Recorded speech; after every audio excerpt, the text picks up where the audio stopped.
Plusieurs de ceux qui nous parlent de l'Israël ne nous parlent que de l'Israël né aux Nations Unies en 1948. Ils ne nous parlent jamais de l'Israël né en Afrique. Ils ne nous parlent jamais de l'Israël comme la fille de l'Afrique. Ils ne nous parlent jamais de l'Israël comme le produit de l'Afrique.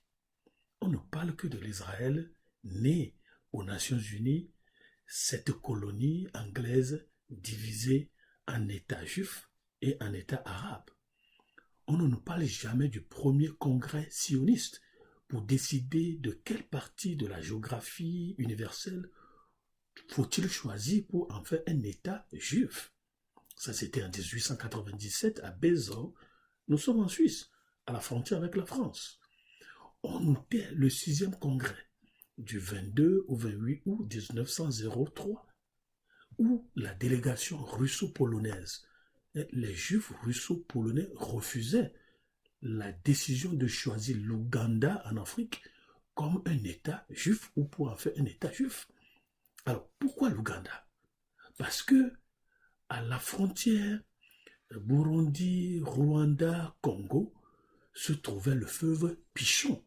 Le fleuve Pichon qui arrosait le jardin d'Éden, comme on le voit dans Genèse chapitre 2, verset 10, qui me dit « Un fleuve sortait du jardin d'Éden pour arroser le jardin. Et de là, il se divisait en 4 bras. Le nom du premier s'appelait Pichon. Et ce qui entoure le pays de Avila, où se trouve l'or. Oui, Avila. Dans les Grands Lacs, le R se prononce parfois comme L. Donc Avira est devenu Avila ou Ouvira. Congo, avec son nom. L'or, le malheur du Congo. Mais c'était l'Ouganda qui était décidé pour en faire un État juif. C'était ça la raison. C'était ça la raison.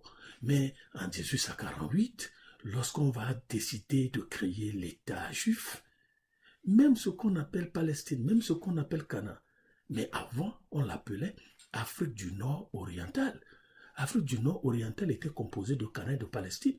Et Cana, mais c'est le territoire d'un ascendant africain. Genèse 6 nous le dit.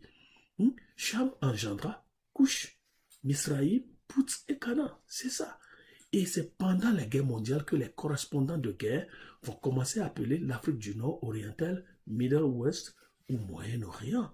Et aussi, lorsque nous nous référons à des cartes, les cartes géographiques.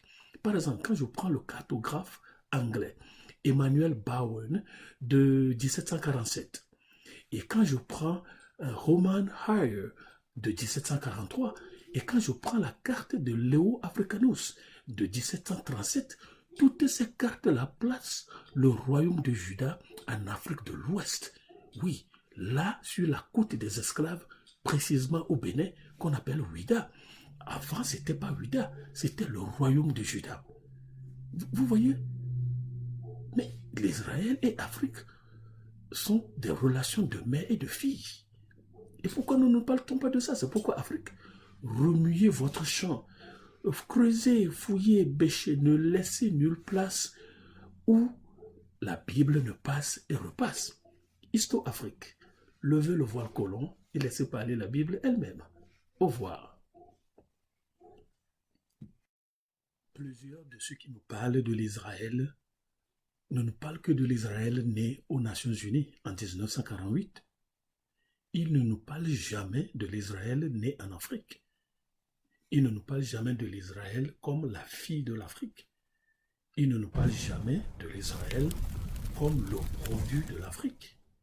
On ne parle que de l'Israël né aux Nations Unies, cette colonie anglaise divisée en États juifs et en États arabes. On ne nous parle jamais du premier congrès sioniste pour décider de quelle partie de la géographie universelle faut-il choisir pour en faire un État juif. Ça, c'était en 1897 à Bézot. Nous sommes en Suisse, à la frontière avec la France. On notait le 6e congrès du 22 au 28 août 1903, où la délégation russo-polonaise, les juifs russo-polonais refusaient la décision de choisir l'Ouganda en Afrique comme un État juif ou pour en faire un État juif. Alors, pourquoi l'Ouganda? Parce que à la frontière Burundi, Rwanda, Congo, se trouvait le fleuve Pichon. Le fleuve Pichon qui arrosait le jardin d'Éden, comme on le voit dans Genèse chapitre 2, verset 10, qui me dit « Un fleuve sortait du jardin d'Éden pour arroser le jardin. Et de là, il se divisait en 4 bras. Le nom du premier s'appelait Pichon. Et ce qui entoure le pays de Avila, où se trouve l'or. Oui, Avila. Dans les Grands Lacs, le R se prononce parfois comme L. Donc Avira est devenu Avila ou Ouvira. Congo, avec son nom. L'or, le malheur du Congo. Mais c'était l'Ouganda qui était décidé pour en faire un État juif. C'était ça la raison. C'était ça la raison. Mais en 1848, lorsqu'on va décider de créer l'État juif, même ce qu'on appelle Palestine, même ce qu'on appelle Canaan, mais avant, on l'appelait Afrique du Nord orientale. Afrique du Nord orientale était composée de Canaan et de Palestine. Et Canaan, mais c'est le territoire d'un ascendant africain. Genèse 6 nous le dit. Cham engendra Couche, Misraïm, Poutz et Canaan. C'est ça. Et c'est pendant la guerre mondiale que les correspondants de guerre vont commencer à appeler l'Afrique du Nord orientale Middle West ou Moyen-Orient. Et aussi, lorsque nous nous référons à des cartes, les cartes géographiques.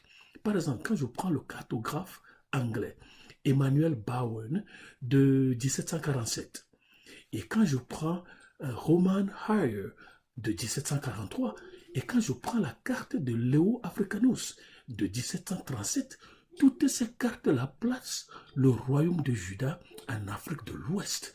Oui, là, sur la côte des esclaves, précisément au Bénin, qu'on appelle Ouida. Avant, ce n'était pas Ouida, c'était le royaume de Juda. Vous voyez? Mais l'Israël et l'Afrique sont des relations de mère et de fille. Et pourquoi nous ne parlons pas de ça? C'est pourquoi Afrique, remuez votre champ, creusez, fouillez, bêchez, ne laissez nulle place où la Bible ne passe et repasse. Histo-Afrique, levez le voile colon et laissez parler la Bible elle-même. Au revoir.